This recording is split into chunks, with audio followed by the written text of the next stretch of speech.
June sat by the kitchen window, staring at the steam rising from her cup of tea. The morning sun filtered softly through the curtains, but it didn't warm the hollow feeling in her chest. Her house was quiet, too quiet as it had been for years now. She had grown used to the silence, the way it pressed against her like an old, familiar weight. Her son Daniel had married last month. She had known he would marry eventually, and when he called one rainy afternoon to tell her about his engagement, she'd forced a bright smile into her voice, promising him that she was happy, that she would support him. And she had been happy, for him, for the life he was building. But then came the party, the wedding celebration, the gathering of friends and family, laughter and music and photographs that would last forever. And she hadn't been invited. At first, she told herself it must have been an oversight, a simple mistake. Maybe they had assumed she would be busy. Maybe there wasn't enough room. Maybe it didn't matter. But as the day approached and she saw the photographs posted online, her chest tightened, Daniel laughing with his new wife, arms around her. Their friends smiling, the cake, the decorations, the music, everything she had imagined sharing with them, she had missed.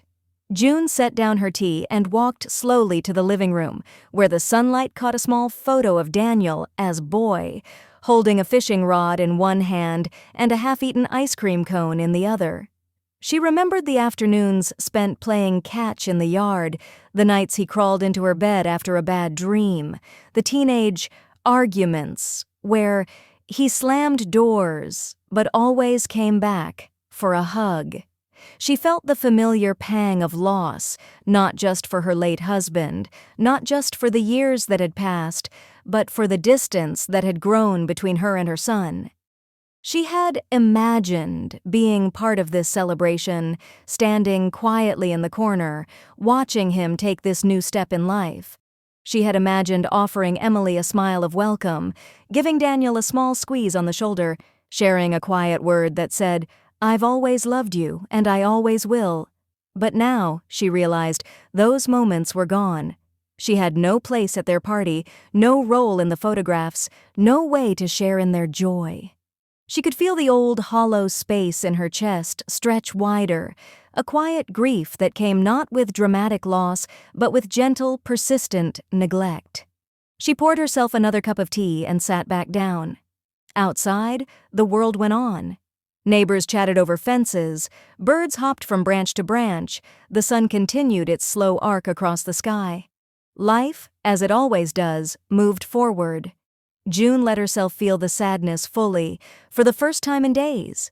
She cried quietly, letting tears fall onto her hands, onto the table. And then, after a long while, she wiped them away. She couldn't change the past. She couldn't undo the party she hadn't been invited to, but she could hold on to the love she still had for her son. And maybe someday he would understand. Maybe one day Daniel would notice her absence and remember all the ways she had been there for him, quietly, faithfully, without asking for anything in return. Maybe then there would be a second chance, a small lunch, a visit, a moment where they could reconnect. For now, she would stay in her house, surrounded by quiet, and remember that love doesn't always come wrapped in invitations and celebrations. Sometimes it exists in the waiting, in the hope that bonds can be mended, in the small, steadfast knowledge that a mother's heart never stops caring, even when the world seems to have moved on without her. June sipped her tea, feeling the warmth seep slowly into her hands, and whispered softly to herself, "I'll wait, and I'll still love him, no matter what."